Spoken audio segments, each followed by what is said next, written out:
Hello, my name is Damon Williams. Today I'll be doing an oral presentation on the Heidi Roizen case. In this case analysis, we seek to find out what are the strengths of Roizen's network across the different stages of her career, as well as applying concepts from the readings to see how they correlate with the power, influence, and networking success she had with her network. Before answering these questions, I'd like to just give a quick little outline on her career. Heidi started her business career in 1983 with Table Maker as a co-founder and CEO after completing her MBA as well as her bachelor's at Stanford University. During her tenure at Table Maker, she had a number of roles, which included strategic planner, product planner, making acquisitions, as well as partnerships. She stayed in this role from 1983 to 1996. Then she moved on to Apple. She only stayed at Apple for about a year, but she was the vice president of worldwide developer relations, where she basically served as a liaison between the company and the developers. In 1997, she decided to take a different route. She went to be a mentor capitalist, where she stood on the outside of companies and basically gave them advice on different things that they can be doing. And then she eventually ended up at SoftBank, where she ended up as a venture capitalist from 1999 to 2007. So, what are the strengths of Roizen's network? Um, what's unique about Roizen's network is that it's constantly evolving, over time. Some of the strengths that she had in the beginning aren't the same strengths that she had basically at the end, in the same ways that a lot of the people that she had relationships with at the beginning, some of her relationships with them has changed over time. One of the strengths Heidi's network had from the very beginning was its ability to reach prominent people, which she could leverage for whether it's job opportunities or recommendations. Before starting her business career, Heidi was able to leverage her relationship with her CEO at Tandem to basically get a recommendation to get into Stanford University. And this same job that she got at Tandem, she actually got through a friend that she um, met at undergrad.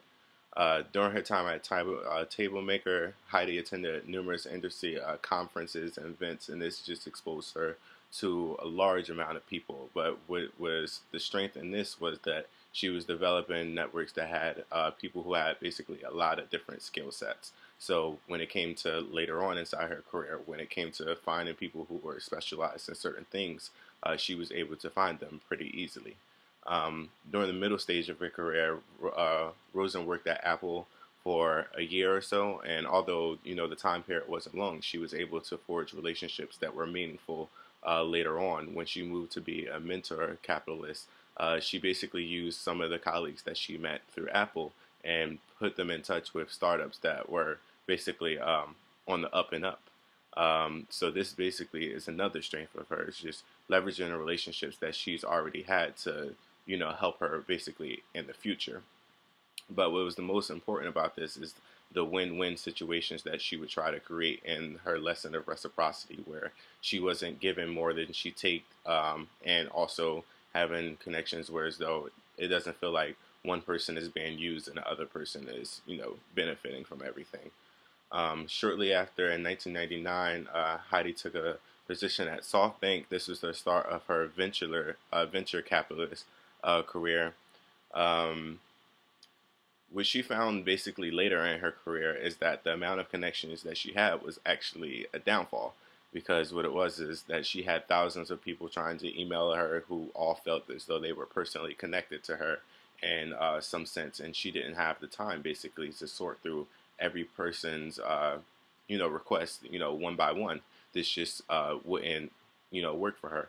So basically, what she did at this point, and the strength of her network at this point, was being able to find hubs within her relationship, within her network, people who were connected to a bunch of different people. So she would just have to work on that relationship and not have to worry about the other 30 other relationships that may come with it.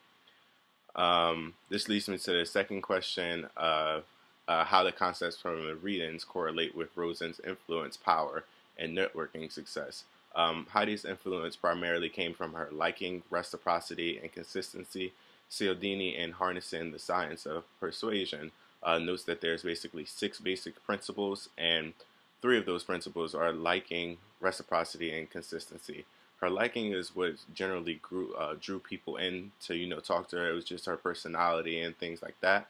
But then it was her consistency and reciprocity that made these relationships basically last and be what they were in the end. I think consistency is probably one of the more important ones um, in this trifecta, as this is going to forge basically relationships that will stay, long and true, basically. Roizen's network success in her later years at SoftBank came primarily from her, being able to connect to powerful hubs. And this is like the reading that we had with Paul Revere, where he was basically an information broker.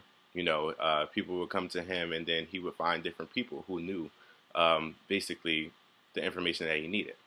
And then, last but not least, power.